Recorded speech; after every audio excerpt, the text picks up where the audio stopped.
You've written 17 books on the topic of sex. So my first question, how do we have the best sex of our lives? That's the question that everybody wants to know. The first thing is Tracey Cox, the world's most celebrated sex expert. She's got the answers to the questions you've always wanted to know and has the secret to a great sex life. There is a decline of sex, isn't there? yes, there's a sex recession. If you haven't had sex for a year with your partner, it is very unlikely you're going to have sex again. Oh, really? Are you hopeful that we can turn that around? Yes, absolutely. The key thing is Women's fake their orgasm. we have known that women don't orgasm through penetrative sex since Kama Sutra. And yet most men will go, yeah, I've heard about that. Women aren't having very many orgasms during partner sex. They're always fake. The way to solve the whole orgasm thing is, How do we predict if someone's going to cheat on us? number one, being close doesn't actually protect you against infidelity. You become so close to your partner, they're your best friend, you just don't see them as a sexual partner anymore. If you understand how sex works and if you can make sex good with your partner, affairs can be so preventable in so many different ways. Women get bored way quicker than men. Men don't get bored because they get the orgasm as a reward. You need to give women interesting, erotic sex and then they'll be interested. Otherwise, they're not going to be interested. I've noticed a trend that amongst my friendship group, a startling amount of them are in sexless relationships. Yep. What are some of the most important solutions? If you want to have great sex, you need... That's what you have to do if you want a good sex life. I think that's phenomenal advice. I have some breaking news. And no, this is an emergency. I've spent the last 2 years writing a book. And I've written 33 laws for business, marketing, and life that are derived from all of these conversations I've had here. I traveled the world to write this book. I interviewed some of the most incredible people. I did 6 months of extensive research on scientific studies and principles to corroborate everything that I wrote into these 33 laws. And ladies and gentlemen, that book, called The Diary of a CEO, the 33 Laws for Business, Marketing and Life, is now available for pre-order. And there are only 5,000 signed copies, and it's first come, first serve. The link is in the bio right now. So if you want that book, honestly, it's the best book I've ever written. It's the book I always should have written. It's the book I also wish someone had written for me when I was starting out in my career. I'm really proud of it. I'm really, really proud of it. Really, really proud of it. And I can't wait for all of you to get to read it. It's out in August. I couldn't be more excited about this, as you can probably tell. I don't know what to say other than the words I've said to emphasize my excitement, because I think it's important and I think it's really valuable. Link in the description.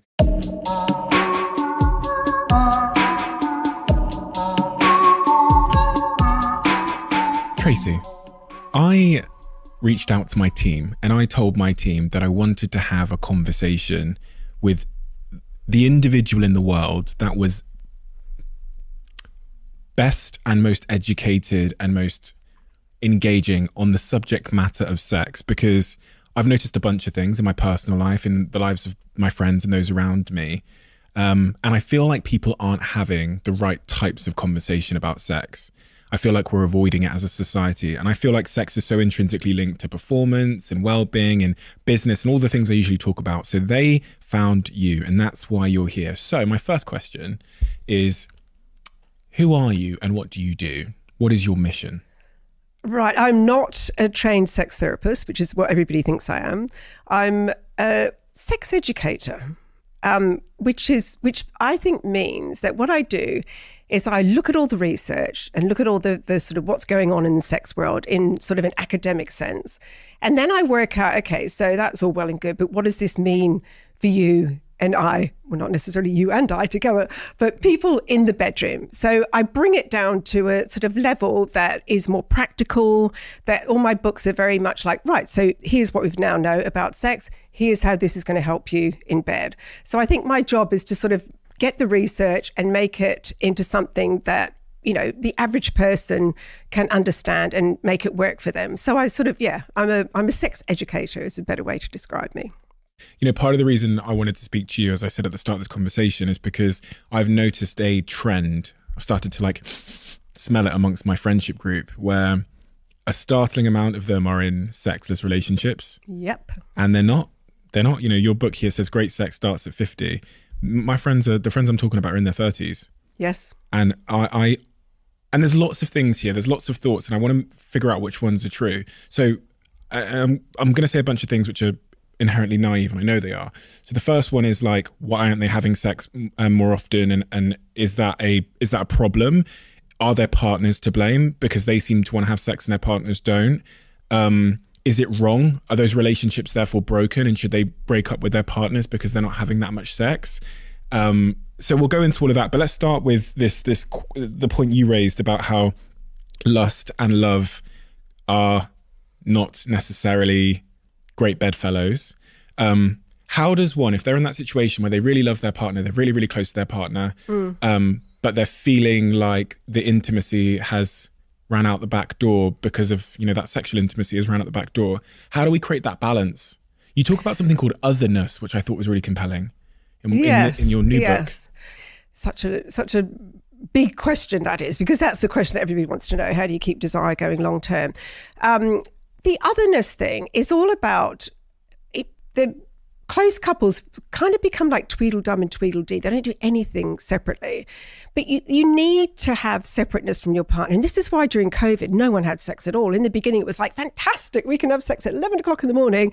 And then it was like, oh, we can have sex anytime we want. How unappealing is that? The more available something is, the less we want it. But you need to separate from your partner. You need to be, have your own identity and your identity with your partner. And that's the otherness that I talk about, is seeing your partner in the real world and seeing them when you're not with them. Like so many couples only ever see each other at home in their house.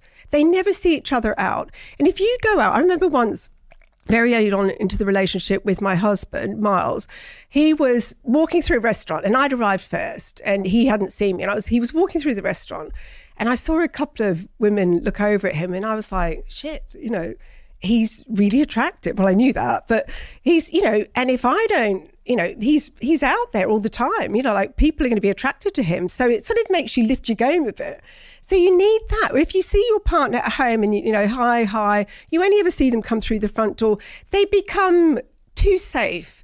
And I think when people say, oh, my partner would never cheat on me, I think, how rude is that? To think that your partner's never going to cheat on you, no matter what you do to them, no matter how horrible you are.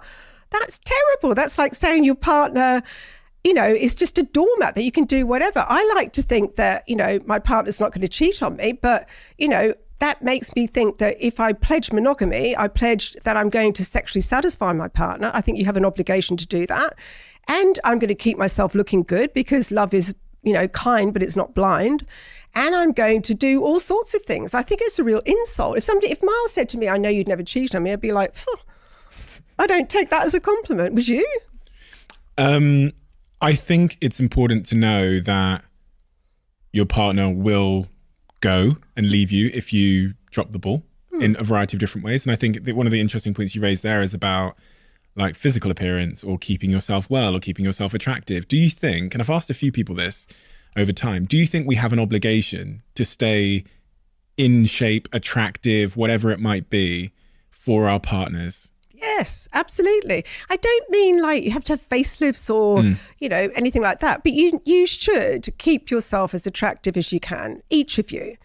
And I think, that's not just a physical thing, I have to say. It can be an intellectual thing. Yes, exactly. It's an intellectual thing as well, because desire goes, and especially, the grumpy old man, grumpy old woman thing. When people age, I think that they become very set in their ways and, become quite, you don't want to be the bitter and twisted person. You could look like, a Greek god. And if you're bitter and twisted, your partner's still not going to want to sleep with you. So yes, I do think we owe it to each other to say, to look as good as you can and to be as positive as you can. There is nothing less sexy than being with somebody who's miserable all the time, who's a negative person. It's so interesting that some of the most attractive things I find in my partner are when I look over and see her doing her work and her thing. So it's funny, she doesn't actually know this, but last night I came home from work very, very late because I was out, did some talks and I came home and I got in through the door and my partner was sat at the kitchen table. It was about 11 p.m. at night, designing her new studio on her laptop with her headphones on. And I just found that I took a photo. and it's on my phone. And I took a photo because I'm proud of her in one sense, but it was really lovely that when I walked through the door, it wasn't about me. She was busy doing her own thing. Absorbed in her own stuff. Yeah. And I kind of like walk past, and I could almost see how some people might find that threatening. I like, well, hey babe, give her a kiss. Like she kind of like kisses me back, but then goes back to the laptop. I'm like, this is nice. And I went over and I sat on the sofa on my own and just watched Manchester United. But there was something really attractive about it. Yeah, of course there is. I mean, watching somebody at work doing what they love is the moment when, that you're like, wow, this person's amazing. I mean, I would hate to be a person who, the partner's at home waiting for you. Yeah. And where are you? And it's all about, so what have you done? Nothing much. How was your day? Yeah. It's not healthy for a relationship. That puts it too much on one person. If you want to have great sex, you need to have an interesting life. You need to be doing interesting things. You're not going to be having great sex if you're boring and you do the same thing every single day, because you just end up doing the same boring sex. You need stimulation all the time. And that routineness is the enemy of... killer. Yeah. The killer for women. The killer for women. Because women are the ones that find monogamy boring, not men. If you say to men, right, you could have the same sex, pretty much do the same thing every single time, 3 times a week for the rest of your life with this person, most men would go, you all right? Sounds all right to me. If you said that to a woman, she would go, you are kidding me. But this is what's happening. Women get bored way quicker than men. And they do so because our orgasm is far more complicated than yours. I mean, intercourse is usually the main event for most couples' sex. Intercourse is like the big bit that everyone aims for, right? And that's great for men because intercourse very successfully stimulates the penis. The penis wants to rub in and out of something, the vagina does a great job. Fabulous. For women, the clitoris is outside the vagina, that some of it is inside, and because the clitoris isn't that little tip, by the way. It looks like a wishbone. Imagine a wishbone, and the tip of the clitoris is at the top, and then it goes down the sides of the legs, right? That's the clitoris. Amazing. 10 centimeters long. So because the clitoris is on the outside of the vagina, intercourse doesn't cut it for most women. Only 20% of women can climax through penetrative sex. 20%. Right? That means 80% of women are not having their orgasms through intercourse. So if you're going to serve up the same routine sex, and most couples have sex the same way over and over again, every time they have sex, and that's your lot as a female, you're having sex which doesn't give you an orgasm, you're having sex which isn't exciting, isn't erotic, isn't in any way really interesting, women get bored. Men don't get bored because they get the orgasm as a reward. Women get bored because the sex is just not the right sex for them. So women's desire for sex goes down so much faster than men's does. So you need to give women interesting erotic sex and then they'll be interested. But otherwise, they're not going to be interested. There are 80% of women listening now that can relate. Yes. So... And it's funny because I was speaking to a friend of mine. I told them that I was going to have this conversation with you. And I said, what would you like me to say? And this was the question they had. And it's linked to what you just said. They said, I'm in a relationship where my partner is having the same sex over and over again. He's coming very quickly during sex. And I don't know how to broach the conversation with him about like, this isn't working for me without like embarrassing him or whatever it might be. What advice would you give to that person? Gosh, talking about sex is just the thing. I mean, do you talk about sex with your girlfriend? Yes. How long have you been together? 4 years now. Oh, well done. We're just very open with things. Yeah, well done. That's really good. Because most people talk a lot about sex in the beginning when it's all going well. Like, aren't we amazing? Yeah, wasn't that great? All that sort of stuff. The minute there's problems, they tail off. And every sex problem can be solved if you talk about it. If you don't talk about sex, the tiniest sex problem can ruin your whole sex life. And the reason people don't talk about sex is that they're worried, exactly as you just said, that they're going to hurt their partner, that they're going to upset them. Well, you just be really tactful about it. And I always talk about the compliment sandwich. So say you want to say, so she wants him to be what? Give her more foreplay, something like that? Yeah, just he's reaching orgasm too quickly, and then she's obviously not enjoying it because he's over and she's still not, had her orgasm. No. Well, the mantra for that is she comes first. Always. The way to solve the whole orgasm thing in several ways, one of the ways is to have, give her orgasms through oral sex, fingers, vibrator, and then you go on to intercourse, which is when he gets his orgasm. So that's it's what a lot of couples do, a lot of straight couples do. You'll notice actually when I talk about sex, I talk about straight couples. The reason why is that gay couples have a lot better time of it because they've got the same issues going on. So it sort of helps if you're gay in lots of ways. But I would say, don't worry so much about, like, if she said to her partner, look, I really love our sex. I love our sex. I particularly like it when you do X. But when you used to do Y, give me more foreplay, give me oral sex. I really, really love that. Can we do more of that? So you're not saying, actually, you're not lasting long enough. And not lasting long enough is not going to be an issue with most women because they don't have their orgasms through intercourse anyway. So I think that men need to calm down about that. They feel like they have to go on forever and ever and ever. And it's like, well, she's not going to orgasm that way anyway. She's going to feel like she has to. And then you get the faking it and all that sort of stuff comes into it. But talking about sex is such a huge issue for people. And the funny thing about talking about sex is that once you've done it once, it's the first conversation, especially, I deal with couples who haven't talked about sex for 30 years. And that first conversation is excruciating. You're sort of like, oh my God, this is awful. I just want the, earth to move, like open and get rid of me. But once you move past that initial awkwardness, which seriously lasts like 3 minutes, then all of a sudden this relief, the amount of couples who say, oh my God, like I can say, actually, I don't really like it when you do that. Can you do this? And like, does it worry you that, my erection isn't as hard as it was when I was young? And you get reassurance and then they're falling over themselves. You will never, ever, ever regret trying to talk about sex with your partner. It is the number one thing you can do for your relationship. So she should think about what she wants, be very specific. Men particularly, like they respond best to very specific instructions. So instead of saying, look, this sex isn't working for me because, you're climaxing too fast and then all of a sudden it's over and I'm just left high and dry. If you say, this is my idea of the perfect sex session, can you just we take turns, we each design our own perfect sex session. Could you start with kissing? You could move on to kissing my neck. I really like it if you play with my breasts, and then I love oral sex, but could you do it for a bit longer? Very specific.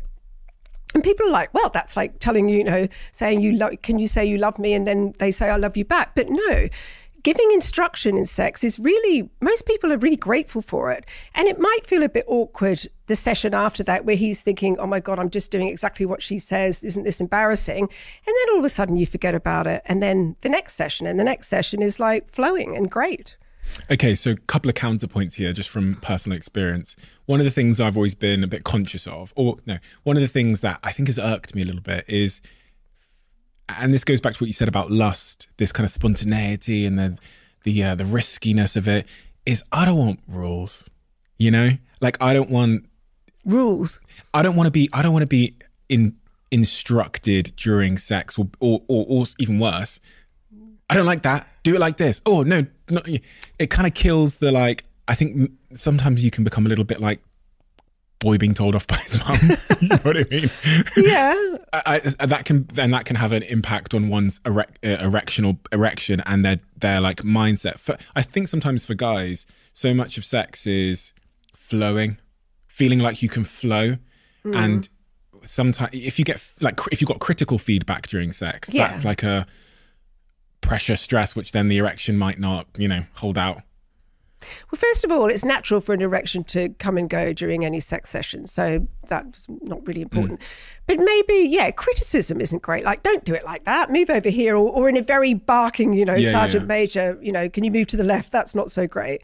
But if you do it, I mean, often men don't hit the spot and they are doing it wrong. And so do you want women to just lie back and go, fuck, it's not even remotely close to where he should be, but I'm going to pretend? Because that's what, and this is why women don't give men instruction in bed, is because they know that a lot of men don't like it. A lot of men, it does disrupt the proceedings, but then it's very quickly back on track if you do it, if you go and do what exactly she wants. Personally, I think sexual instruction, you can say, oh, just over to the left a bit, or that feels great there. and whenever you can give positive feedback rather than negative is great. So I'm sure you wouldn't mind if she says, no, that's perfect, stay there, do it for 100%. Longer. Yeah, exactly. The key thing is the positive framing. Yeah, that's the key thing.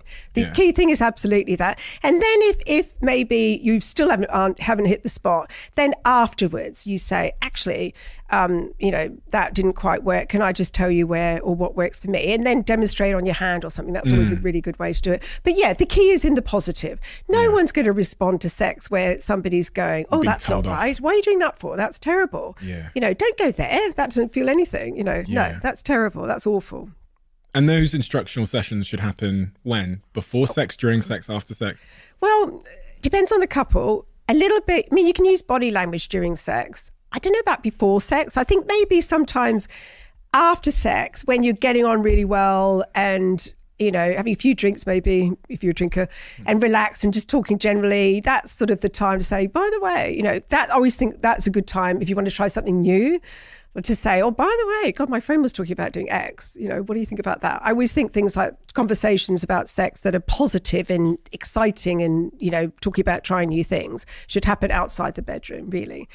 But otherwise, you do have to have those instructional sessions, I'm afraid. What if you want to do something and your partner doesn't want to do it? Generally, a request for something new, a request for anything is just a request for variety. So say your partner says, I want to try having sex outside, and you really don't want to have sex outside. The correct answer to that is, look, that's really not my thing, but, why don't we try X? Most people, if they want to try something new, if you give them, I'm not open to that, but I am open to something else, then they'll be fine about it. But I mean, where you get into problems with somebody wanting to try something, other partner not wanting to try, is if it's something a bit fetish. Yeah, and that's when you get. Did you ever watch Billions? Where she had the fetish of being whipped and wanting to be the submissive, and he just let her go off and be satisfied by a sex worker. That's one option, by the way. If your partner has a fetish, is to just go, okay, I accept that you've got this fetish and it's not for me. So if it's really so much part of your makeup that you can't live without it, then go off with a sex worker and satisfy it. That's the extreme version. But most of the time, I think, or you can meet halfway. Like say your partner, say you want to have a threesome with two women. Well, then the meeting halfway might be that you have phone sex with the sex worker. Maybe you role play it. Maybe you go to a lap dancing club and she gets a lap dance by someone. There's always some kind of compromise in there where you can capture a sense of what the other person wants. Okay, so let's go back up to this initial question. My friends, they're in their 30s. Sexless relationships. They are increasingly frustrated about it, it seems. It's funny, I've got this collection of my best friends. So we're very talkative and communicative around our sex lives and stuff. And I just noticed that in various ways, they're in situations where they don't feel like they're getting enough sex from their partner, and they see it as a critical problem, which might result in them, for example, being cheating or ending the relationship. Even in my own sort of sexual experience, what got me really engaged with this subject matter was I was in a relationship where my partner turned around to me one day after 6 months and said, like, I don't like having sex. Oh. And as a young man, with you, or just I don't like having sex with me. Oh, and as a young man, I think with an ego, I thought, well, what does that mean? That's super emasculating. Does that mean that I'm not hitting it right, or like, maybe it's her problem, whatever. And so I went on that journey. What did she mean? So it's interesting because we separated. Yeah. My reaction was very like. And also, I turned to her and said, like, why? And she said, the next sentence was, I'm not comfortable talking about that with you. Oh. Yeah, so for me, that was like the door had closed. Of course it did, because where do you go with that? Yes, well, exactly. Yeah. So I broke up with her. Yeah. And a year passes, we both go to different places, we both going to figure ourselves out a little bit. And on her journey, she really got to understand that at the heart of her relationship with sex was this fear that had derived from previous relationships where the partner was very forceful, a parent cheating, all of those things that we kind of discussed earlier.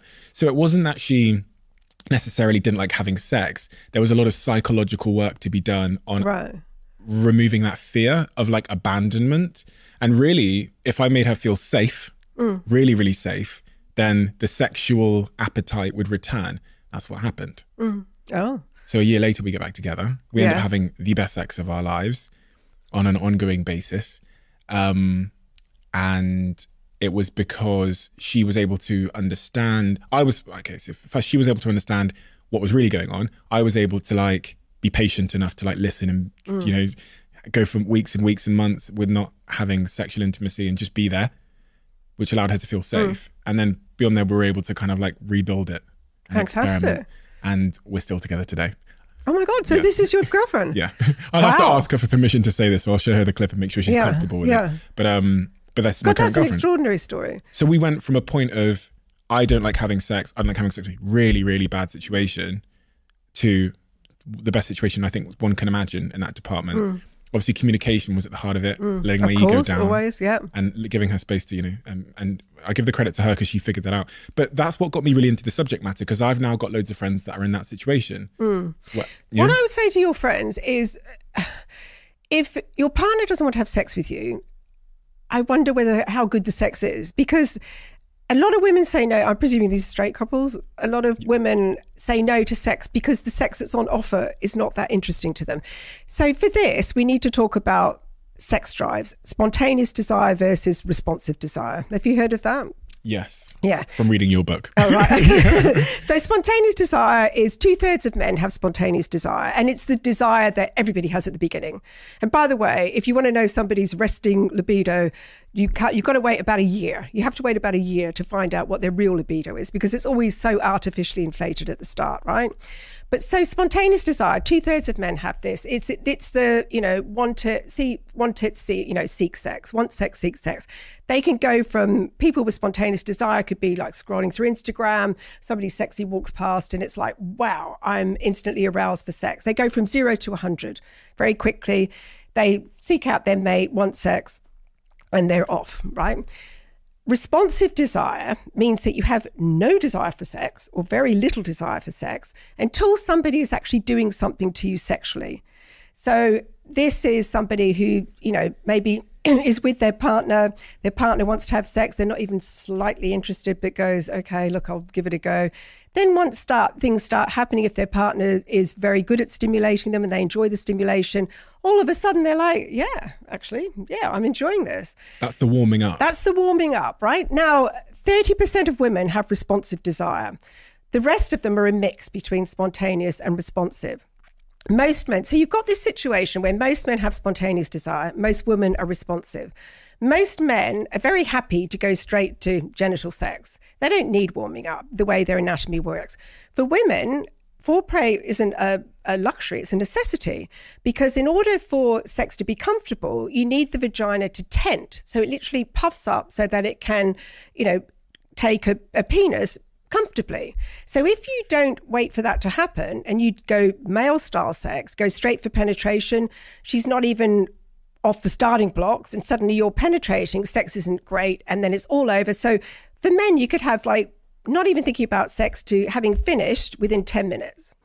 For women, they need time to warm up because their sex drive is responsive. So they're almost like blink and it's over, and they haven't even got to 5% desire. And this is the problem with couples. And that's with, I'm talking about a very basic couple who probably don't talk about sex and who aren't terribly sexually savvy. So I think people have an vague understanding that women need more foreplay. I mean, that's been drummed into men, hasn't it? But I think that what women don't understand is that women think, you know, at the beginning it was great, it was all spontaneous, desire was there.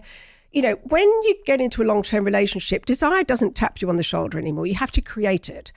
And women, I think because that spontaneous desire is gone and they don't feel like sex, it just doesn't come out of the blue unless they start having sex, they think, oh, that just must mean I don't want sex anymore. Wow, something's wrong with me. I don't want sex anymore.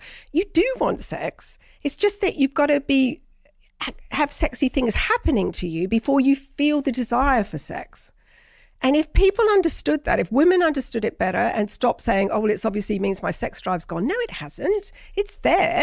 You've just got to have great stimulation and great sex to get it back. And the other thing about women is that we have this thing about that women want tame and they want romance and stuff. That's not true. So much research now shows that women like erotic, wild sex. I mean, they've done these experiments with women where they'll show them erotic videos and they'll wire up the genitals to measure genital response. So when you're aroused as a woman, blood flows to the genitals, same as men, and you lubricate. So they're watching all these videos, various sexy videos, and they have to say, you know, full in a thing, is this arousing you? No, because society says no, we're not supposed to be. And the genitals are like, are you kidding? What are you thinking? This is fantastic. I'm absolutely, say yes to this, say yes to this. So there's such a big difference between what we're taught and what we would like.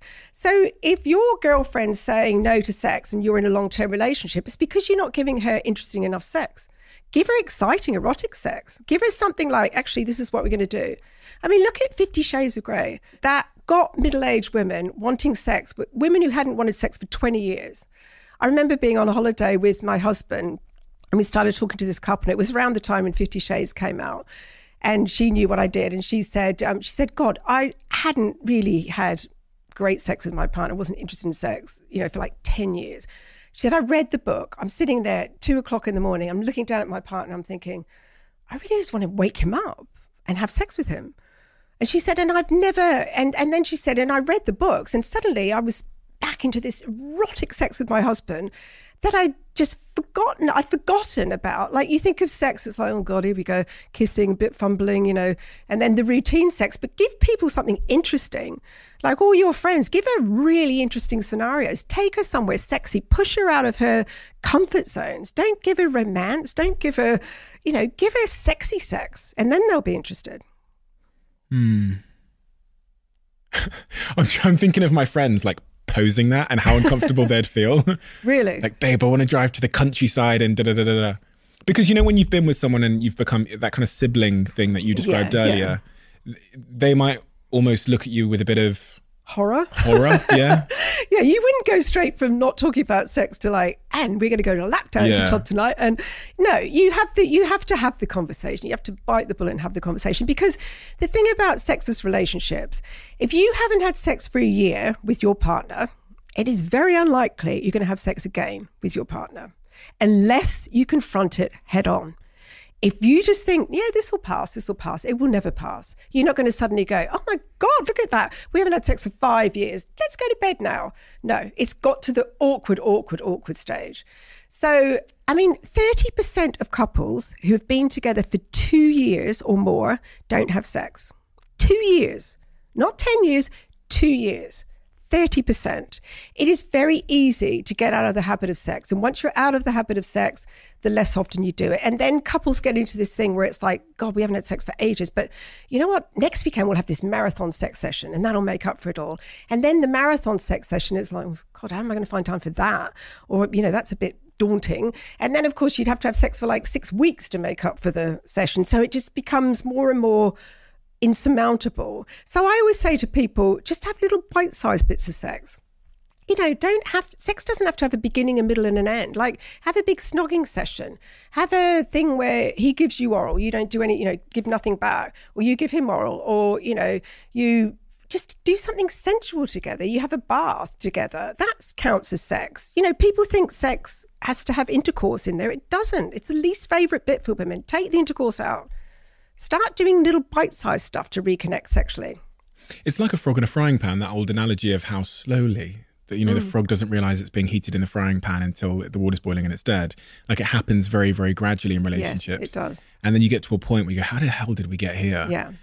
And at that point... you have to have the talk. The talk. This is interesting because one of my friends I was talking to him about it, and I was saying, like, you've let it gradually stray so far and you're currently letting it, you're not addressing it, you need to stage a crisis. It's kind of the way I framed it to him, which was like, you need to say, stop. Like, this relationship has to stop. We have to have a conversation now, because I'm at a point now where I'm either going to leave this relationship or I'm going to end up cheating or something. So we need to fix this together. And it needs to feel important. Yeah. Or else it'll be allowed to simmer. That's exactly right. And of course, what lots of people do in that scenario is they just turn to porn. Yeah. And they just satisfy themselves with porn. But that's not ideal, obviously. Why? But because it's pretty soulless sex, isn't it? Just watching porn and masturbating. I think, it's really funny about porn, actually, because I used to have a great relationship with porn. I used to say to people all the time, like, porn is your friend, watch it with your partner. It's great for, if you've got a high sex drive and your partner doesn't, it you can satisfy yourself. It keeps your imagination, peaked. You can satisfy that sense of newness by watching porn. And now porn's moved into a really ugly stage with, there's such a concentration on aggressive acts like spitting, choking is terrible, slapping across the face. It's become very much like that. And young men are growing up to think that this is what a normal sex session is like. This is normal real life sex. It is not.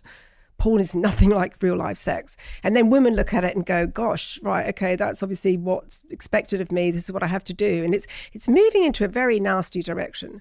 They say unmet expectations equal unhappiness. So by setting expectations up here as like, we're going to do this for an hour and I'm going to tie you up and spit on you and choke you and you're going to make this sound and you're going to scream and you're going to tell me I'm this and you're going to say that I'm your father, whatever perverse thing it might be. Then for those unmet expectations equals unhappiness in the bedroom. You go, well, I'm going to have to go looking for something else. And exactly. And that's what young men do because they think that's what sex is going to be about. It's not. So then they keep looking for the girls who will give them that. And then girls very quickly figure out, okay, if I want to be liked, I have to do that.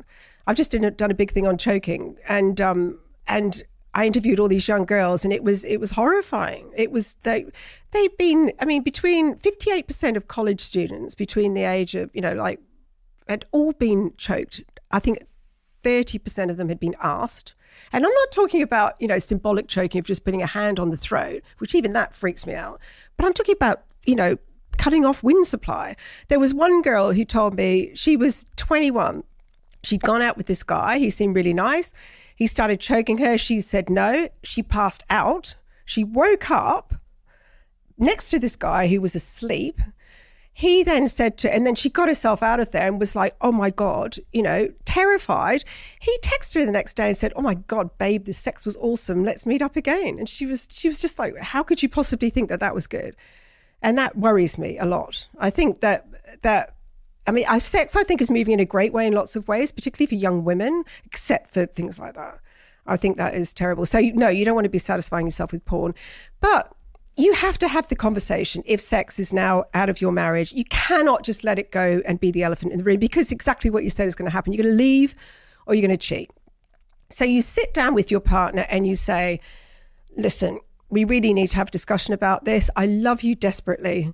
But I miss our sex. We used to have lovely sex. I love having sex with you. You're really desirable. It's can we talk about why this isn't happening anymore? Are you having the sort of, is it that the sex that we're having isn't doing it for you? What can I do to make you, want to have sex more often with me? Because I would really love to have sex with you more often. Can we have a discussion about this? Okay, I've got friends that have tried that. And what happened? The partner doesn't necessarily know. It's a similar situation to the situation I described that I was in, where my partner turned around and said something because they might not have the information themselves. They go, "Well, I just don't like having it," and they might not know that the responsive sex language that you talked about, and they might not know what's going on with. Oh, I see. The partner might not know why she doesn't want to have sex. Why she or he doesn't like having sex.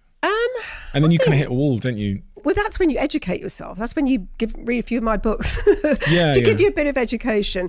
But okay, so the partner who wants sex is generally more driven. So maybe they could sexually educate themselves and say, I've been reading up about this. Perhaps it might be because of this. Can we try having sex this way? But it's all about broaching the topic. And then, depending on the reaction, I know I've, encouraged some people to have this talk and then they've got an answer which is just startling. Well, they'll say, I don't want to have sex anymore. I'm not interested in solving this. So that's it. So you just have to put up with it. That's basically what I got.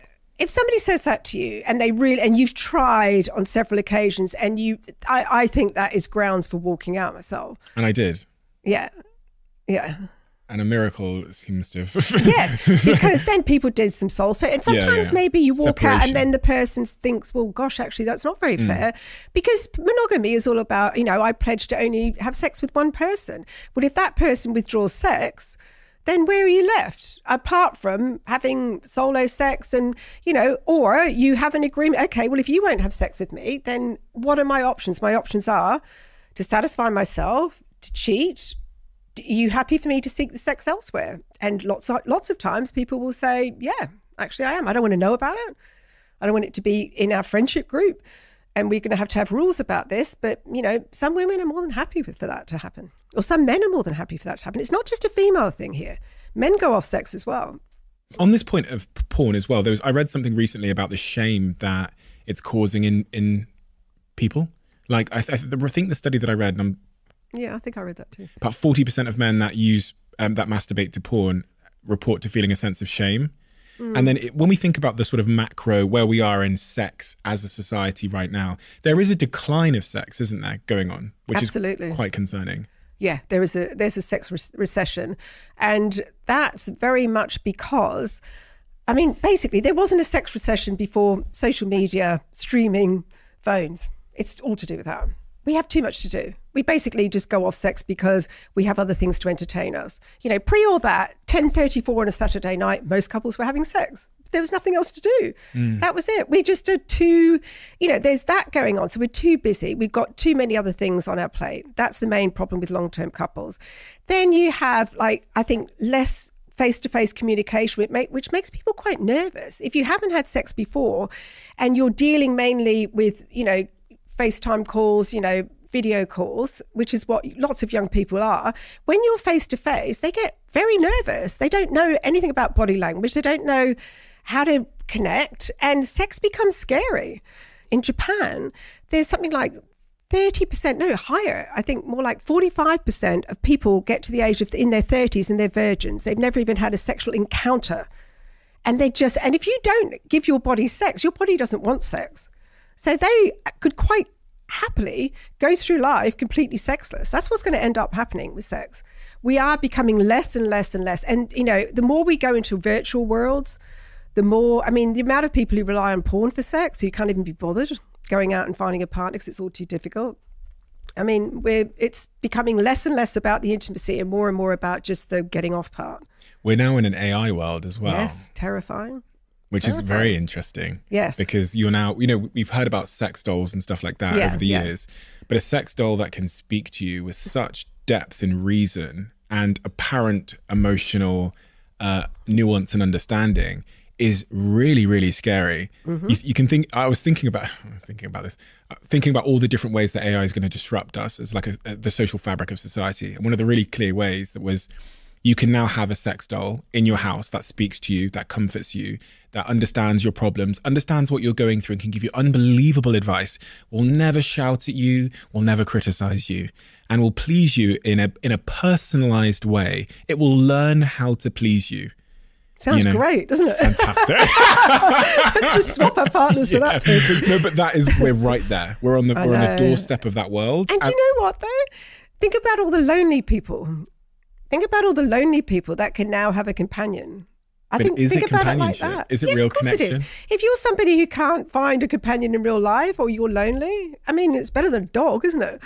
I mean, I think that's got some really nice applications to it, but it's also got some dire applications to it, because then, you know, it ultimately we'll end up with no population, will we? Because no one will be having sex with a real person. Yeah. So I think you can see the short term. Oh well, you know, Dave's going to be slightly less lonely potentially, right? But if we go up that exponential curve of improvement, we get to a point where this thing is walking, it's talking, it is making your breakfast, your dinner, your whatever. Then it's satisfying you on demand, and then you look over at a human and you go, ugh. They're going to be more interesting than humans, though, aren't they? That's what I'm saying. They're going to be more interesting. They're going to be better in every way. No, I think humans will be more interesting, surely. You think? Do you want like somebody it's like a yes person? I don't want a yes person in my life. I want somebody who's going to challenge me. But do people think they do? Yeah. I think people will choose the short term without thinking about the long term of like connection and companionship over time and challenge and different and solving problems. And I think the average person, if they could be faced with if they were to draw their perfect partner, they wouldn't say, I want difficulty and challenge and sometimes to walk out in arguments and to be interrupted when the football's on. You know, you're not going to put that in there. But then I think surely over time, I don't know. I do worry about AI with humans, and I don't share, like some people present the argument of like, we'll be free to do all these amazing esoteric things. We won't. We'll just sit there and look at social media and get fat and drink and sit in our rooms watching porn. That's what we'll do. Yeah, because we choose the like short-term dopamine hit over the long term. Yeah, instant gratification. Gosh, that is scary. That's going to be a huge industry. Yeah. I mean, it already is a big industry. Is, yeah. But these living AI sex dolls will be a huge industry. I don't think they've quite perfected the robot bit though, have they? So there's a couple of things happening in tandem. I mean, Elon Musk is working on his own robots at Tesla. We have Boston Robotics, I believe they're called, who have been working on robots for a long time. But it's going to move very quickly, as all exponential curves do. So now we've got the kind of machine learning, modeling, MLM, AGI, they call it, artificial general intelligence stuff, moving quickly. The robotics side, I think, is going to gain pace because now there's a greater demand. But it's really, it's one of the things did you see that film Blade back in the day? No. I saw Lars and the Real Girl. Do you remember that? That was about a guy who had a sex doll. Oh, really? And the whole village sort of accepted it. And then when he didn't need her, he got a real person at the end. But no, I didn't see Blade. There's a scene in this film called Blade where he puts on a headset and it's set, I mean, it was 20 years ago, but it was set in the future. Puts the headset on, and this headset, is exactly that. It's an AI that basically gets him off, and he has the time of his life. And actually, his partner sits opposite him, and they both put the headset on, and they. Yeah, I think I did see that. Yeah, it's a scary world. But that's what we'll be doing. We will be doing that. I mean, we're kind of going that way already with porn, and we talked about this sort of macro decline in sex. Are you hopeful that we can turn that around? Yes, and really? I have great hope with the young generation of women. I think this is the first generation of women who really have probably the least sexual hang-ups that we've ever had. And I think that, young women are much more adventurous than young men. It's sort of going in a weird direction, I think, that way. And all the young women that I'm in contact with, I'm talking about young women in their 20s, early 30s, we know that young women are more bi-curious than men. We know that young women are more interested in threesomes with two women than men are. We know that young women are more interested in going to a sex club than men are. We know that young women are more interested in polyamory. And they don't want several love relationships. They want the love relationship, and then they want to be able to have sex with men on the side. It's not men thinking like this is women thinking like this. And I think that it's going to make for more interesting relationships. And because women are overturning everything. Like the motivation for affairs now has completely reversed. So men used to have affairs for sex. Now most men, if they're in a good relationship, will satisfy that with porn, right? Most men. Now men have affairs for love and affection. Women have affairs, they used to have affairs for love that they weren't getting from their partner. Now they have affairs for erotic sex. Sex where they're not looking after their partner. They can be selfish. They don't have to care about whether they hurt his feelings or say, don't do it that way. They're not going to care about whether Stephen doesn't like it if he's being instructed. It's like, do that, do this. They want that sort of sex, right? And that's why they're having affairs. So I feel like my hope is that women are going to take the charge and go forward, and we're going to end up with sex that's more interesting, sex that's less doing everything to please a man, more equal. This is what I need, this is what I want, this is what you need, this is what you want. Let's work out the best way to do that together. Not where, because so many women still now, that's the thing that does disappoint me, is still have sex to please men, still pretend to have orgasms during penetrative sex, because society's brainwashed. We have known that women don't orgasm basically through penetrative sex since Kama Sutra, which was written in the 3rd to 5th century. And yet most men will go, yeah, I've heard about that. It hasn't happened to me. I've just been really lucky. All my girlfriends, it's just like they're faking. They're faking because the girl before faked and they feel they have to fake. And, every depiction of sex is that, everybody has this mutual orgasm, simultaneous orgasm together. And that's just how sex is. Well, it's not like that. It's totally not like that at all. Speaking of young women, in your book, Great Sex Starts at 50, one of the things you talk about is the issue of sort of sexual confidence and sexual self-esteem. Talk about that in the opening chapter of the book. And I found it really compelling, really interesting that women view themselves differently when they look in the mirror, which has a libido impact. Body image is terrible. They've just done a study which looked at 20 years of studies. So they did a study on all the studies on body image. And it turns out that it impacts every single area of sex: regularity of sex, enjoyment of sex, arousal, desire, orgasm. And it makes sense that if you don't like your body, you're not going to want anyone to look at it or touch it. It is the biggest problem with women today and their sex lives, is that often, this is the other thing with your friends, have they just had babies? Has their body changed? Are they not feeling so desirable? Desire, I think, feeling desired by your partner is much more important to women than, anything else. If your partner looks at you like, God, you're so hot, you're so sexy, that is the biggest turn on of all. And if you're feeling not great about yourself and your mindset is so much down on yourself that you think, how could he possibly look at me and think that I'm attractive? Then you'll never feel that. Your partner could fancy you to death, but you're never going to feel it because your brain's just gone, nope, I am not sexually attractive anymore. So that is a real problem. It's a real problem. And do you know what the solution is for that? It's not to go off and get a facelift or get your hair done or lose weight or go to the gym more. Though actually going to the gym more is one. Exercise is really good for your sex drive and for your self-esteem. But the other thing is that cures body image is actually to have sex more. If you have sex more often and your partner enjoys it, your brain goes on a subconscious level, well, you know what? It can't be that bad because he's having sex with me or she's having sex with me, whoever's having sex with you, they're enjoying it. And so your brain starts to make sense of it all and go, okay, right, I'm obviously not as undesirable as I think. And it starts to sort of become better and more able to be dealt with. So the more you have sex, the better, because it gives you confidence.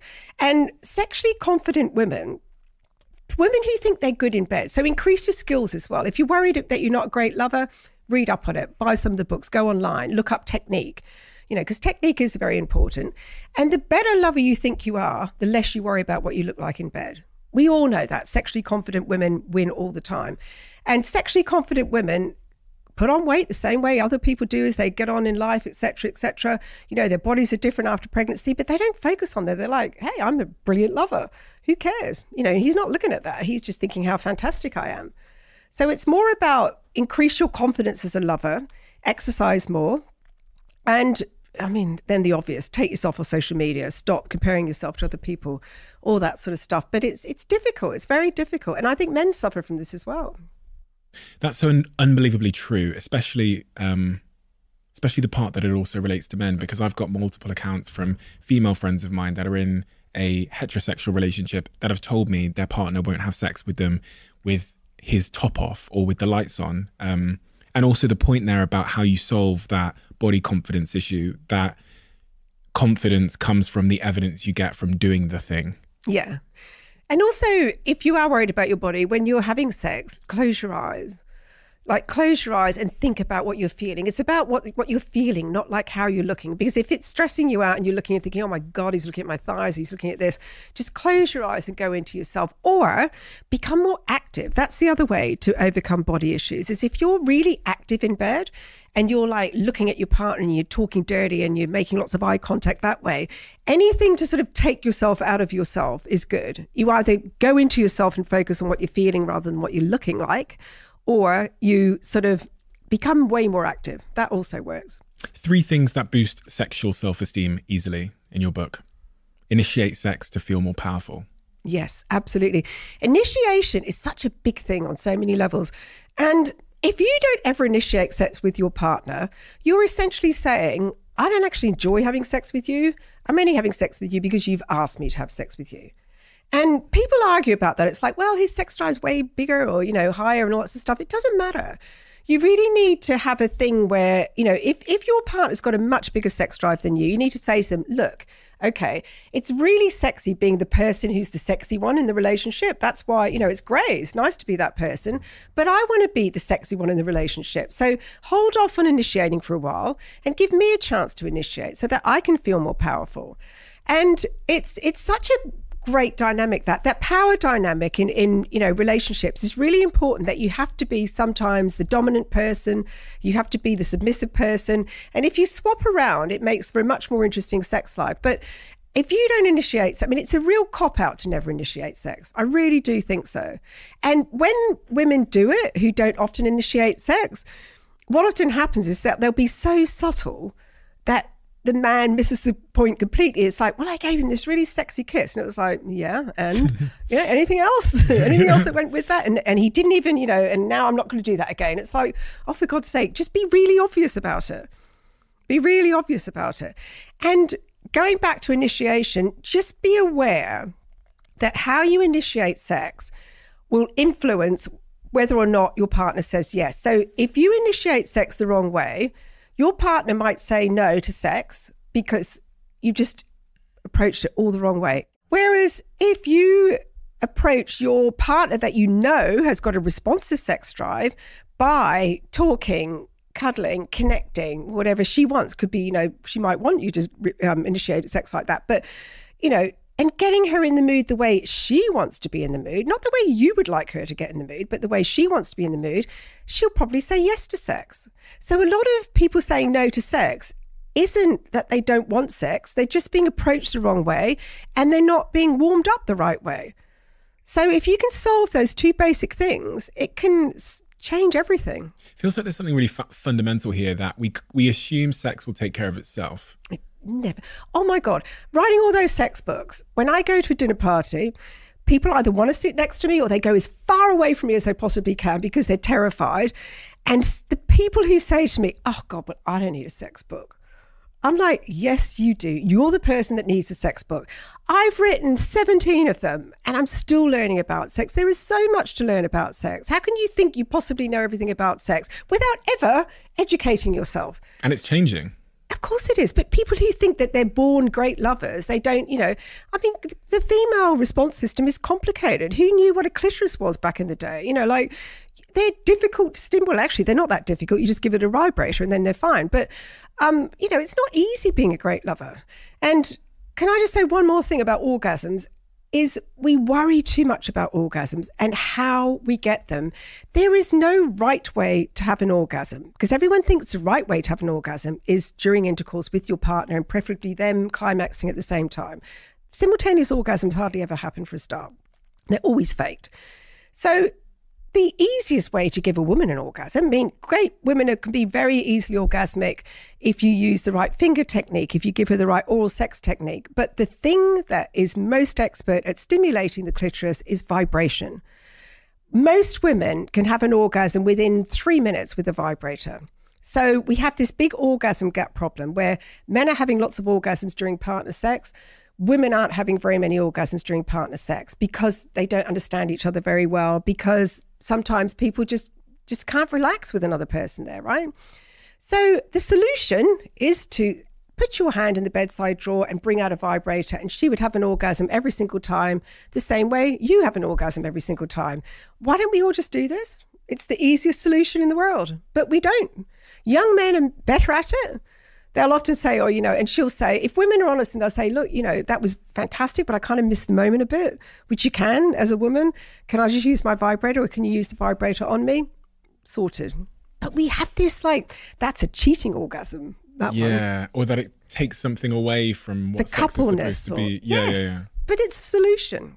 I'm not saying have all your orgasms like that, but just maybe now and then have the vibrator in the bed. And why is it inferior? If you can have all that intimacy, if you've had the oral sex, you've had the intercourse, you've thoroughly enjoyed it, but it just hasn't given you that tip over.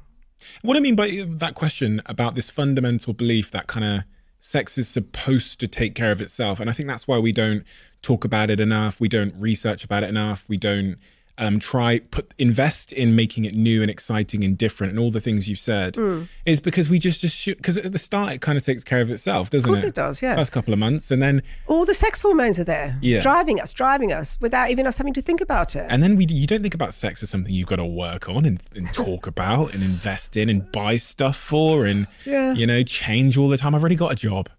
I know.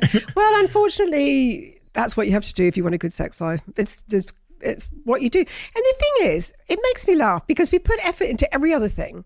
You don't like eat the same meal every single night. You buy a good cookbook and look up recipes and experiment with different things. And no one goes, oh, that's terrible. That's so much effort. I don't want to have to do that. I want to know how to cook a 3-course cordon bleu meal without even looking at a cookbook. Well, in the movies, they never do this. There's no movie where they sit and talk about sex. What did you like? Okay, you liked it when I did that. In the movies, they come in the door and they pick them up and they put their hands back and they rip the dress off. Oh, and then do you know what? I'm the worst person to watch TV with because I shout at the television. Honestly, there was a thing called Dr. Foster. Did you ever watch that? Mm-hmm. Saran Jones was in it. And there was this couple. They'd been together 10 years. They woke up on a Sunday morning, right? Sunday morning, just woke up. She's, of course, full makeup, lingerie, everything. And next minute, he's like thrown her against the wall. They're having sex standing up and, like all the... And I thought, oh, for God's sake, this is couple 10 years in. It is not happening like that. And then even me, who knows that this doesn't happen, this is not the norm, I'm like a little bit like, and I always turn to poor old Miles and I say, you realise that's not true. You realise that this is not a real, and he's sort of like sitting there going, yep, I do know. But, like, cover your eyes. Don't have unreal expectations. Don't think you're missing out on this. And because it's sad, because people they think that hot sex at the beginning should last a lifetime. And when it goes, and you think the next person you meet is going to last forever. This one's going to last forever. And then, of course, it dies down and dies down and dies down. And you're like, damn it, I've got the wrong person. You haven't got the wrong person. It's because all the sex and love hormones have stopped working. That's the only way to keep having sex like that. The only way to keep having that beginning sex over and over is to swap partners constantly swap partners, and you can have that beginning bit over and over again. It is impossible to have the type of sex you have at the start when you're fueled by all these chemicals at the end of a relationship or during a relationship. Anything over 2 years, it's virtually, you can have satisfying sex, great sex, exciting sex, but it's not fueled by the same hormone. So you cannot recreate that. And if people knew that, no matter what person you end up with, then they would stop leaving perfectly good relationships in search of something that's not ever going to be found. As you might know, this podcast is now sponsored by the incredible Airbnb. And Airbnb have saved me many, many times whenever I'm working away or on business trips or on holidays. But have you ever thought about whether your home could be an Airbnb when you're away on business or on holiday, or even just a part of your home? Let me explain. Maybe your roommate is moving out and you're thinking about what to do with the extra space. Or maybe you have a spare bedroom that you've never used. You could Airbnb it and make some extra cash for bills or to pay for anything in your life, holidays, or just for some extra money. I've Airbnb'd my place previously, and honestly, the process couldn't have been easier. It's something I'd highly recommend you all to check out. Your extra room, that extra space you have in your house, you might be surprised how much it's worth. I was surprised how much it was worth. And you can find out how much it's worth by going to airbnb.co.uk/host. That's airbnb.co.uk/host. Check it out. I've talked in this conversation as if sexless relationships are unhappy relationships. Yes. But that is not true, is it? No, it's not true. You can often have, people do instantly think if they're not having sex, oh my God, divorce is coming soon. No, you can sex isn't the be all and end all for everybody. Lots of people have very low sexual libidos. If you've got two people who have low sex drives, they have a lot of sex at the beginning or maybe not even that much. And then all of a sudden it fades off. They're perfectly happy. Some people are happy having, one great session every 6 months. That's enough for them. It keeps them perfectly satisfied, so long as both of you are like that. But what doesn't work is if one of you is highly sex driven. In the beginning, we all worry about compatibility. Please match up with somebody who has the same sex drive as you. And I know it's artificially inflated at the beginning, but don't commit to anything until you're 6 months in, 8 months in, a year in. Don't marry anyone under that because you don't know what their sex drive is. Wait until after a year and then you see. And it's very difficult if you've got a massively high sex drive and your other one doesn't. But you can be perfectly happy in sexless relationships so long as both of you are happy with that. And also, they used to define a sexless relationship as couples who had sex 10 times a year. Now, plenty of couples, especially couples over 50, only have sex 10 times a year. And they were indignant to be described as sexless. So now they've changed it to a sexless relationship is one where sex hasn't happened in a year. And that's a low sex relationship to be 10 times a year. But it's all dependent on where you're at in life. If you've just had babies and they're under 2, you're not going to be having a lot of sex. If you're 18, you just got together, you're going to be having an awful lot of sex. You know, if you've just gone through menopause or perimenopause and everything's gone to hell, you're not going to be having sex at that period of time. So there is no one size fits all thing. So find your normal is what I would say. And if your normal is no sex, so long as you have a conversation about it, that's fine. But what you cannot do is stop sex and not talk about it. That is really, really dangerous. You've got to have some kind of discussion, even if that's getting into bed one night and one of you says, we don't have sex much anymore. Does it bother you?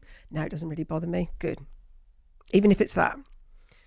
But you need to have lots of affection, you need to make up for that. Don't stop touching physically, because when sex stops, people often stop touching each other because they're worried that that's going to lead to sex and that's going to be awkward. So keep up the effect. That's why you've got to have the chat. If you don't have the chat, affection stops. And if affection and sex stops, then you are in trouble. If you've got lots of affection, you're okay, so long as both of you are happy. Interesting. But you're not going to be happy if one person doesn't want sex to stop and the other one does. That doesn't make for a happy relationship at all. And in that situation, is it right to then just leave? No, you have to chat. And the chat is, but they say in the chat, no, I want more sex. I say, I don't want more sex. Then what do you do? Well, then you look at you sort of go through a process. So you have the chat. You make sure the sex that's on offer is good sex for the person who doesn't want it. You look at anything around it, like, have they got any childhood issues that need dealing with? What are their, do they not want to want? If they don't want to want, then you need to look at what happened, sexual trauma. If the person that doesn't want to have sex with you is willing to look at ways to become more sexual, stay, of course, stay. There's always hope. Yes, there's tons of stuff you can do. You can strip sex right back to basics where you don't have penetrative sex for a year. You might do the Sensate Focus program, which is all about touching each other without sexual intent. And it might be that you have to go almost like you've got to learn how to have sex all over again. If your partner's willing to try, anything's possible. Definitely don't walk out.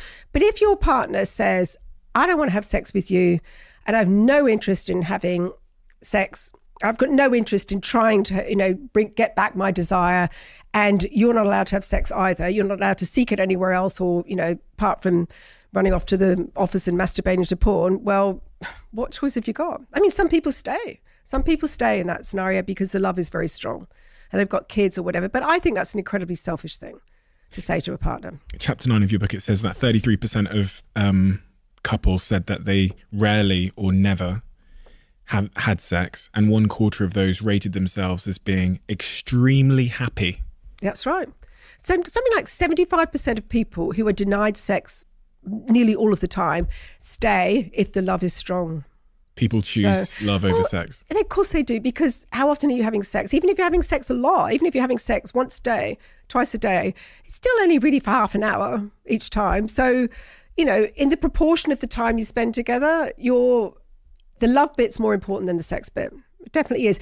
Unless the sex bit is really bad, and then it tends to poison the rest of the relationship. Do you do any sort of therapy for couples? Do couples ever come to you? Face to face, no. And do individuals come to you for advice in a professional context to get sort of therapy or anything? I do friends and friends of friends and stuff like that. I don't, because I lack the skills to disassociate. Oh, okay. This is why I never became a therapist, because I'm not very good at... There are ways to solve a problem where you can stand outside the problem, or you stand right in the middle of it all and take it all on, and I'm the stand in the middle person. And I wouldn't ever be able to... I would have no boundaries. They'd be calling me day and night, so no, I can't do that. What are the most common questions that people ask you about sex? And I'd like the ones that we don't talk about enough. So, I don't know whether it's erectile dysfunction or whether it's... Oh my God, erectile dysfunction for men is... Women don't appreciate how having not being able to get an erection or, is the biggest psychological catastrophe men experience. We can't fake it. No. Penis envy. Who wants a penis? I certainly don't want a penis. It's all out there to see. We can fake everything.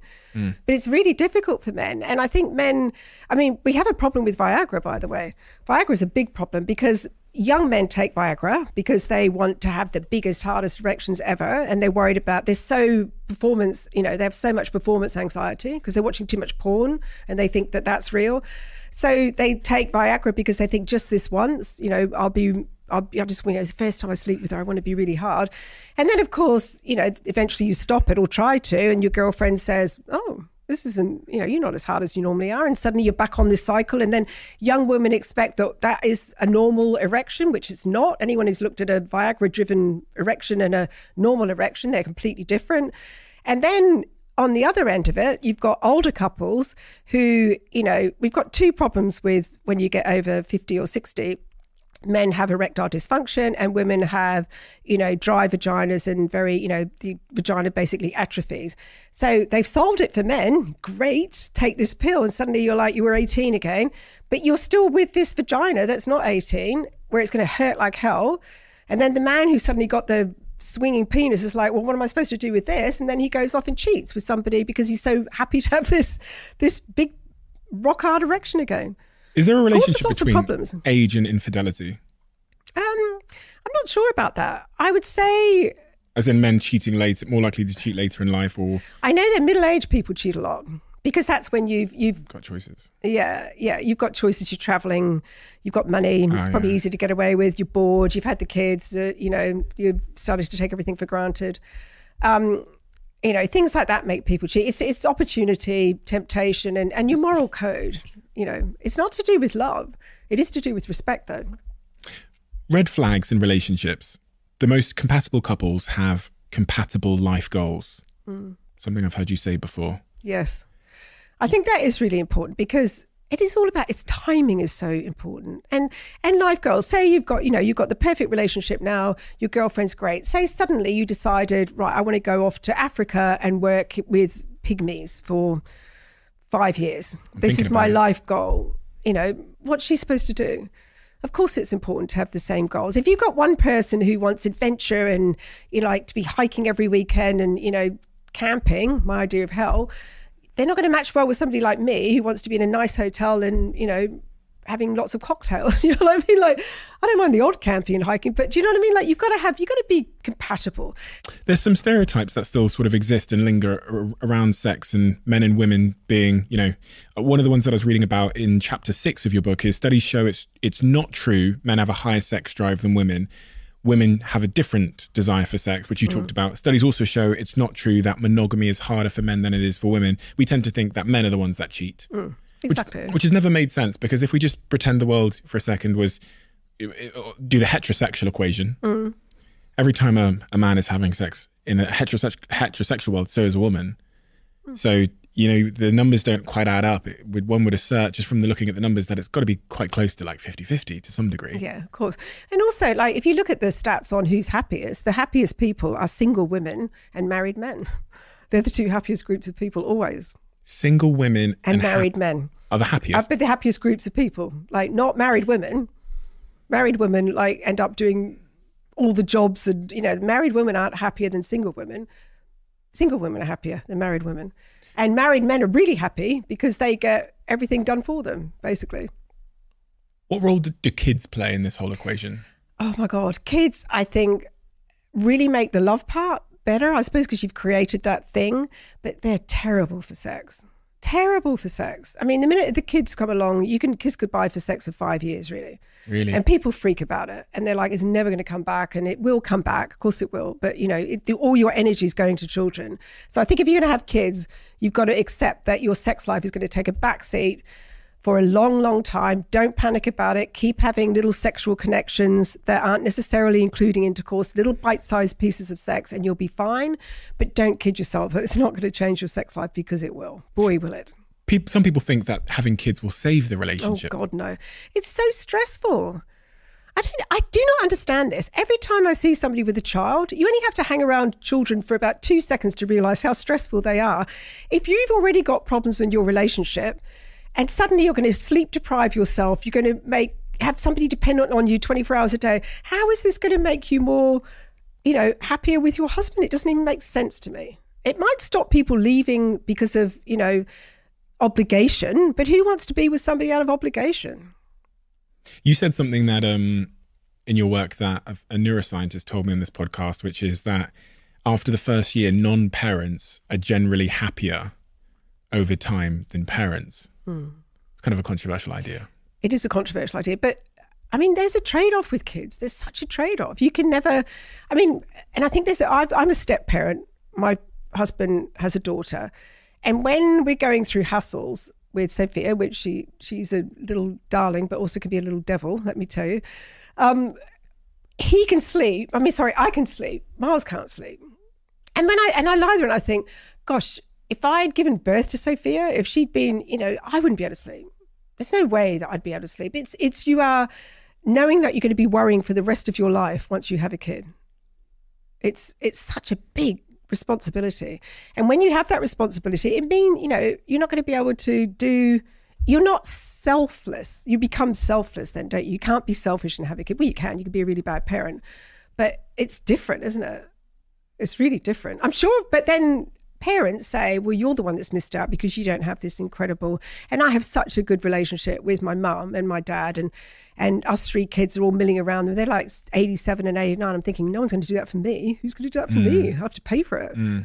So there is that. When I hear that stuff, I do wonder if it's the term happiness is the confusing thing, because, a parent might say it's given me such a sense of purpose or meaning. Yeah, of course. If you ask me in a survey on a Tuesday how I'm feeling after staying up till fucking 2 a.m. because this kid was screaming, I'm probably more likely to report at any given moment to being less happy. But if you zoom out, there's more meaning and purpose. One might say that to try and provide the counter argument. I mean, how many people, if you say, what's the best thing you've ever done? They say having children. Yeah. Everybody says that. Yeah. And they can't all be lying. No one says a promotion at work or whatever else they say. No, they don't. So it must be, not everybody says that, but I do know mothers who say, God, you know what, if I look back, maybe I wouldn't have done this. But they're very brave, and they tell childless women that. They never tell a woman with a child, by the way. Yeah, of course not. Yeah. Women's libido, I was reading in chapter 6 about women's libido tends to drop as they age, whereas men's seems to remain fairly stable throughout the relationship. Stable, but then they have women struggle with the drop of because menopause, with all the drop of testosterone and all the estrogen, all those things that keep your genitals in good shape and keep your sex drive high. Men's testosterone drops as well, but then they're struggling with erections. So if you're an older man and you can get your head around that you're not going to get erections as easily as you did, and it doesn't bother you, you're going to be fine. If you're a woman and you actually, get all the things that are available to you, take HRT if you can. Like, there's solutions for all of this. And don't think to yourself, oh, well, we're old now, we're not going to be sexual. You'll be fine as well. But I think people panic, when they hit a certain age. And there's this perception, people I did a campaign for Replens, which is a vaginal moisturizer, which most men blink at, and good to see you didn't. And it was all about, and had these beautiful images of older people kissing passionately or naked from the back, and they were quite old. They were the most beautiful images, and so many people were threatened by that.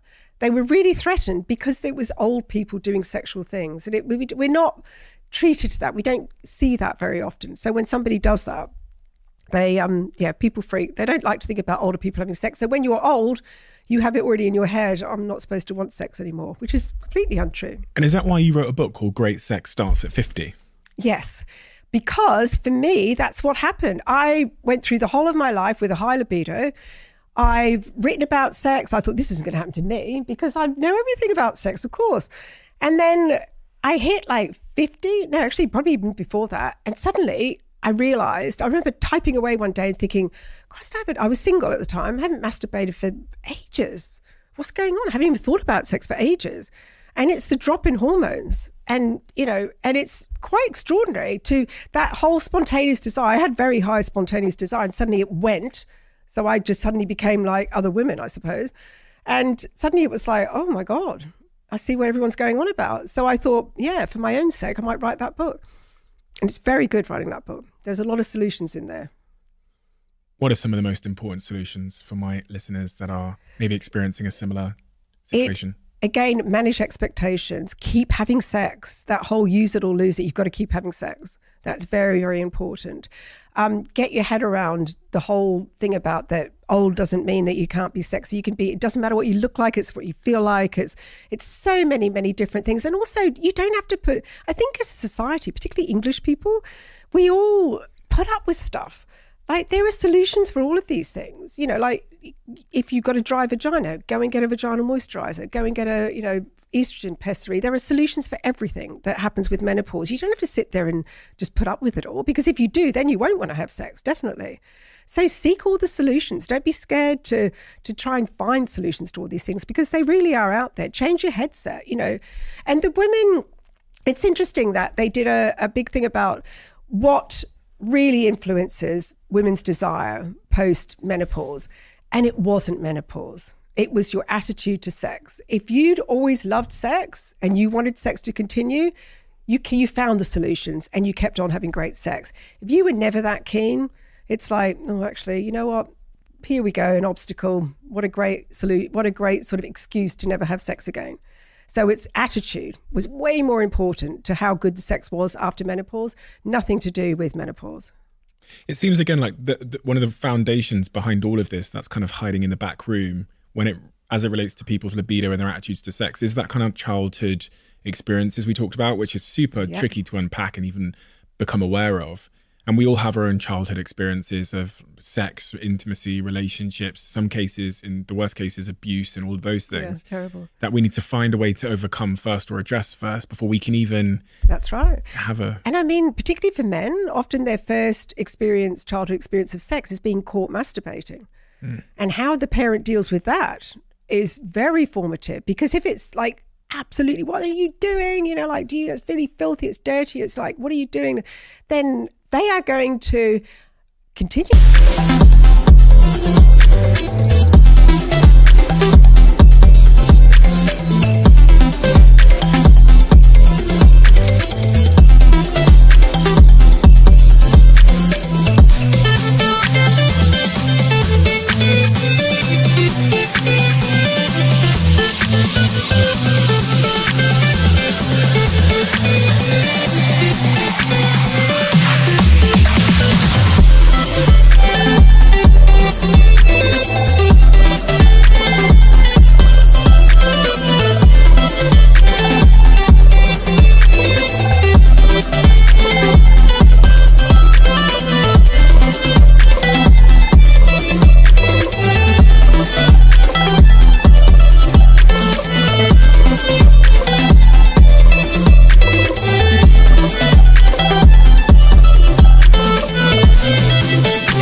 To masturbate, because pretty much they do, but they're going to try and do it faster and faster and faster.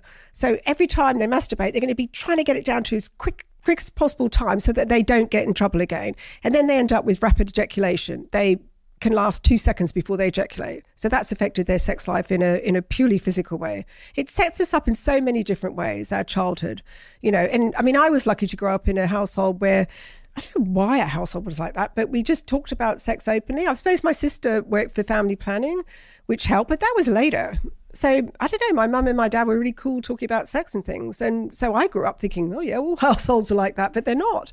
It's an unknown unknown. So how do you go about even solving for those things? I guess you have to go to therapy and start unpacking it. Yeah, well, just unpack it yourself. You have to just think about, you don't necessarily have to go to therapy. There's so much, I mean, the joy of the internet is there's so much online that you can do. If you typed in, you know, I don't like sex as my parents taught me. There's a book called Sex Smart, actually, which is very good about childhoods. Sex Smart, it's called. Sex Smart, okay. Yeah, you can still buy it. It's an old book, but it sort of delves into all of this.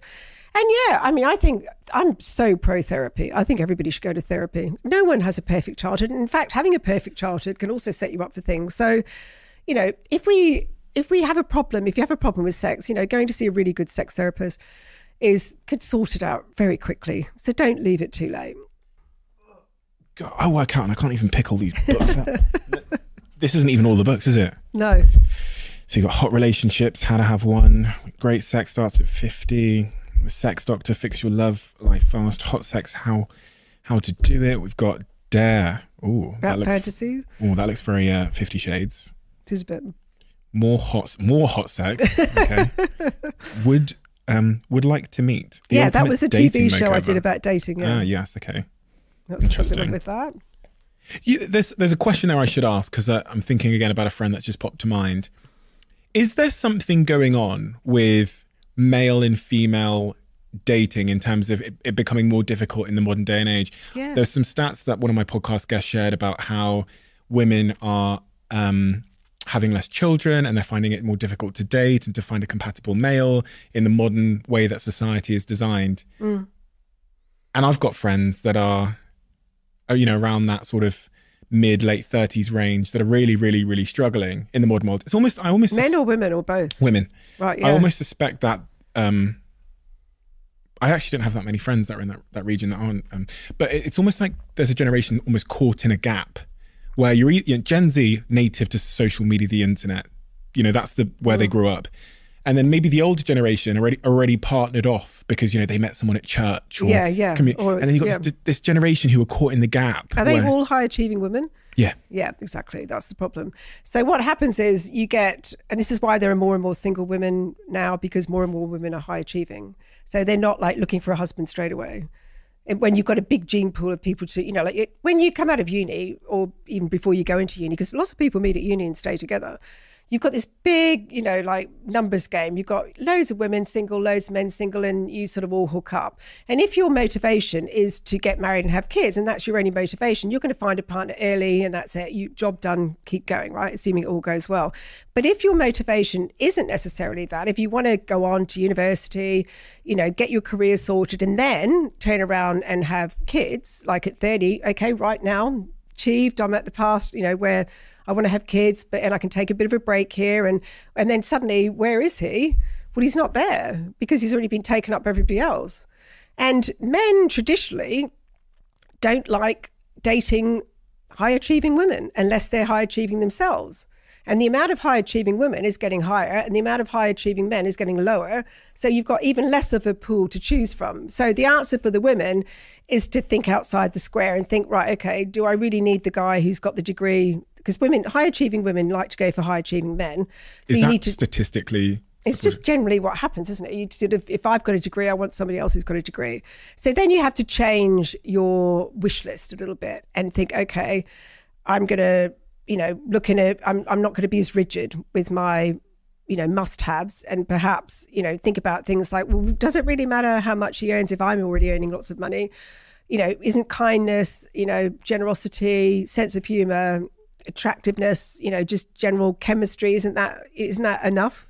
So if you go for those qualities, you end up a lot better off and end up happier as well. Is that against our innate wiring? Because, some people sometimes say that men care less about the financial resources of their partner. So does that kind of go, for me, if I'm a woman and I'm looking for a partner, am I going to look for someone who is kind of up and to the right? Probably.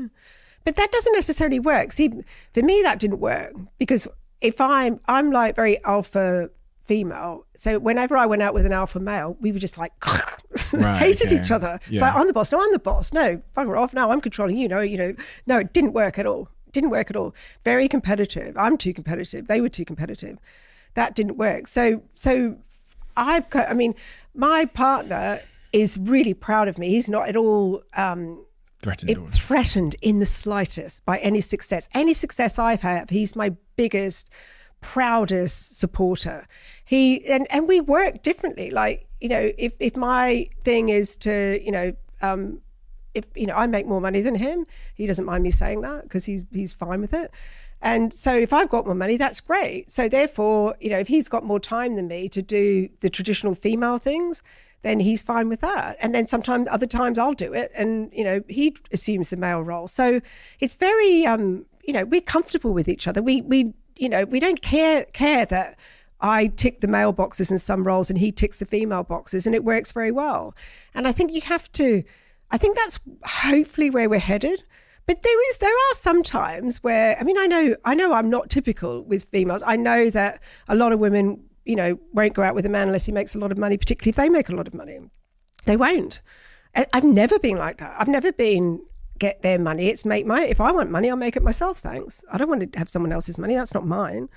So I do think it's a big problem for women and men. I think we both have to, especially women, have to stop being so rigid with that, and expect the man to provide. And I think men have to stop being so feeling emasculated if it's the woman who's earning more. So what? Who cares? As long as someone's got some money somewhere along the line, who cares which one? If you're in that age range between, say, 30 and 40, and you're a woman and you're single and you don't want to be single, I think that's important to say. You don't want to be single. You want to have, you want to meet a partner, you want to have a family, whatever it might be.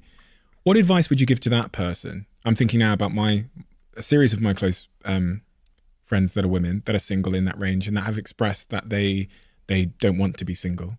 But they're struggling for all the reasons you said, super high achieving,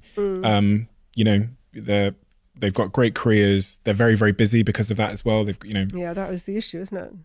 It's, I was talking about Helen Gurley Brown, the Cosmo founder, and she always said, you can have it all. And that's the biggest lie women have been sold. You can't have it all. There is something that gives. And these high achievers, they have compromised their chances of finding a partner by putting it all into their career. You can't have it all. And I did that. It took me to 50. I had lots of relationships, but it took me to 50 to find somebody that I was compatible with. It's not easy. It's really, really difficult. And I was out there meeting tons of people. So first accept that it's nothing to do with you. It doesn't mean that you're not attractive or anything.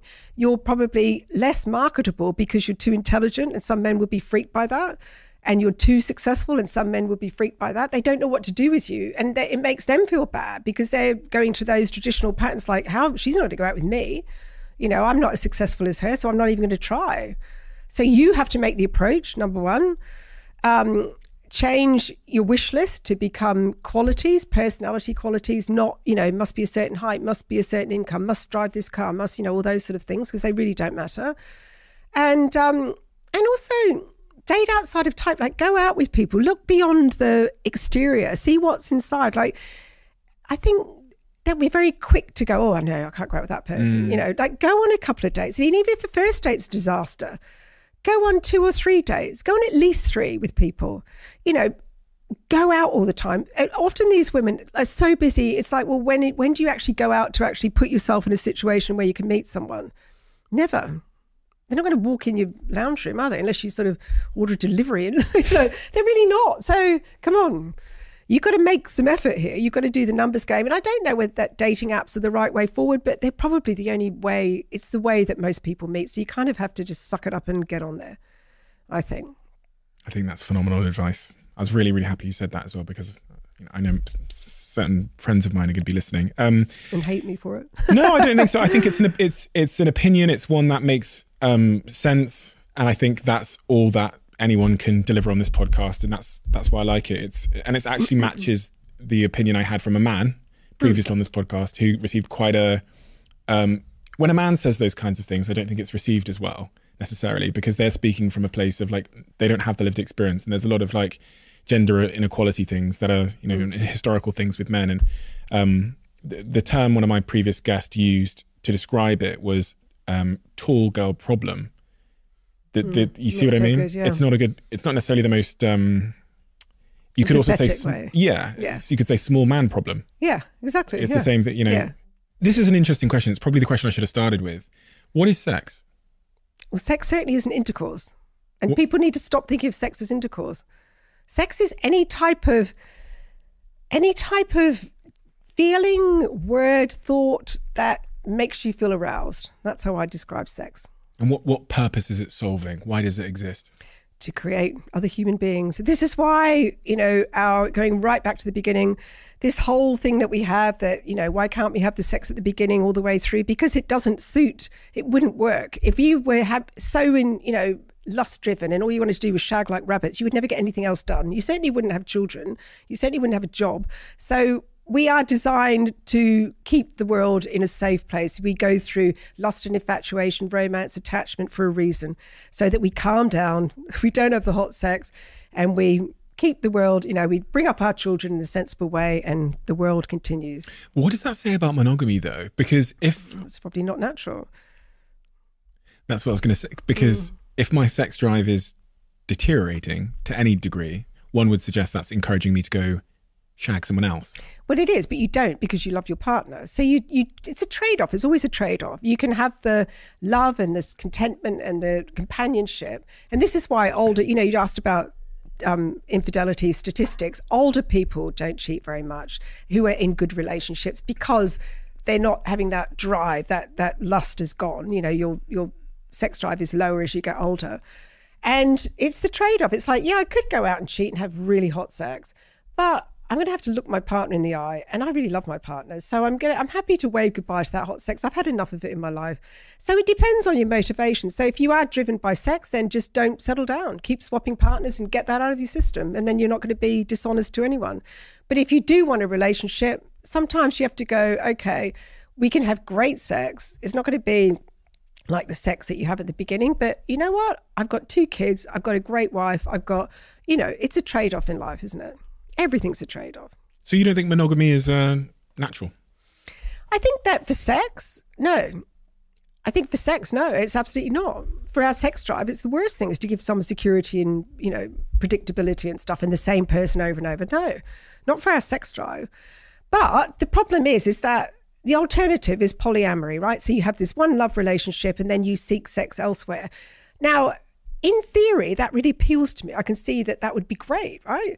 But I'm not going to feel comfortable waving off my husband. Bye, darling. You have a great time. Don't worry about what time you get back. No way. He's mine. It's possession, isn't it? It's ownership. It's sexual ownership.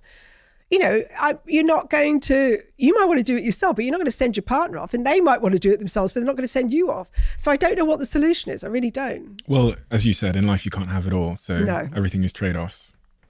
And that is another trade-off where I'm sure some people would love to be able to have sex with other people, but they wouldn't want to reciprocate that exactly to their partner.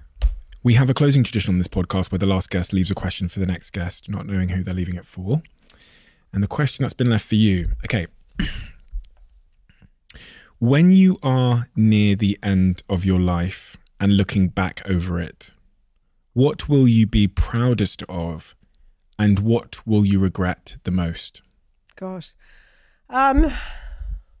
Proudest of my career and having helped people. I'm one of the really annoying people when you're in a dinner party who's just knew what they wanted to do really early on with the writing, and then that happened very early with my parents. So I'm really proud of that. My first book, I was so excited. I literally, that when you just jump on the spot, I was literally jumping on the spot. I don't really do regrets, actually. I don't really do regrets. Maybe I wish that I was more, or had been more confident. I'm confident on the outside, but not on the inside. I'm the most confident, unconfident person you'll ever meet.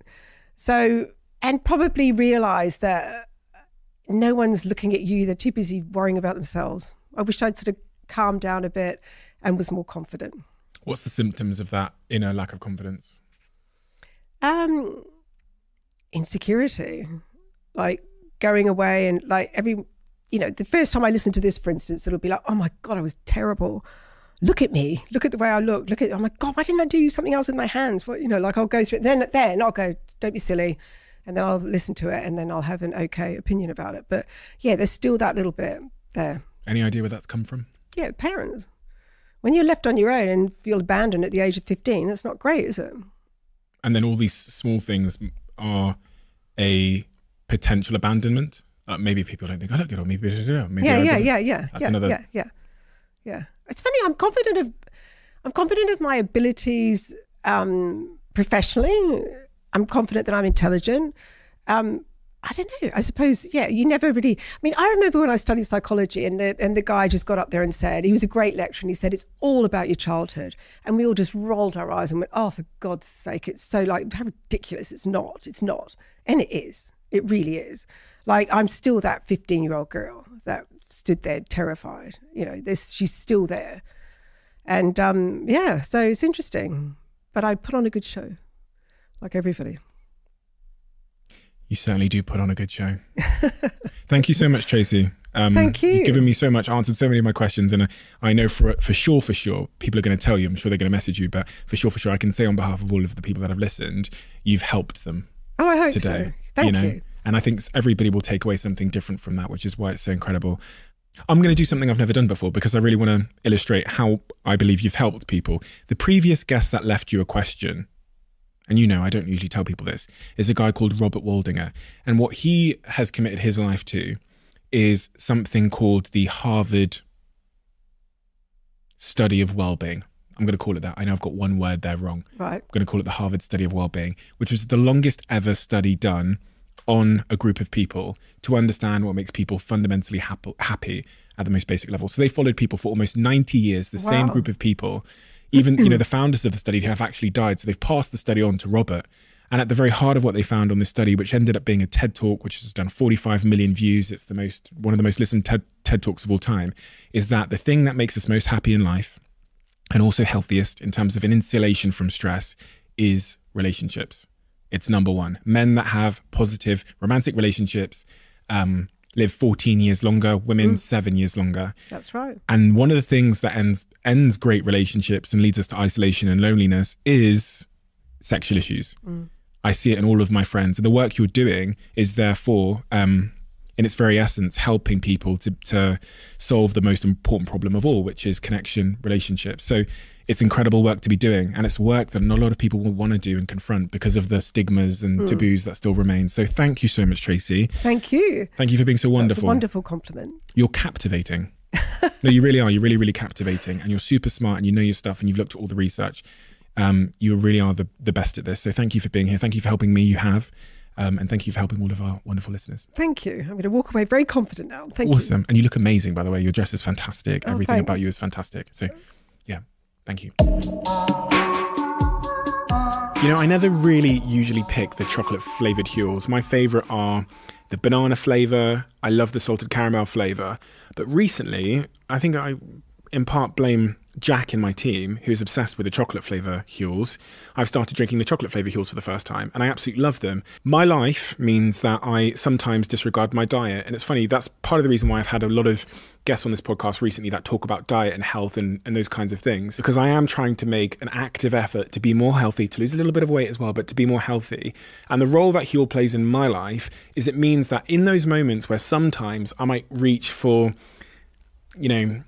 junk foods, having an option that is nutritionally complete, that is high in fiber, that is incredibly high in protein, that has all the vitamins and minerals that my body needs, within arm's reach, that I can consume on the go, is where Huel has been a game changer for me. You got to the end of this podcast. Whenever someone gets to the end of this podcast, I feel like I owe them a greater debt of gratitude, because that means you listened to the whole thing. And hopefully that suggests that you enjoyed it. If you are at the end and you enjoyed this podcast, could you do me a little bit of a favor and hit that subscribe button? That's one of the clearest indicators we have that this episode was a good episode. And we look at that on all of the episodes to see which episodes generated the most subscribers. Thank you so much. And I'll see you again next time.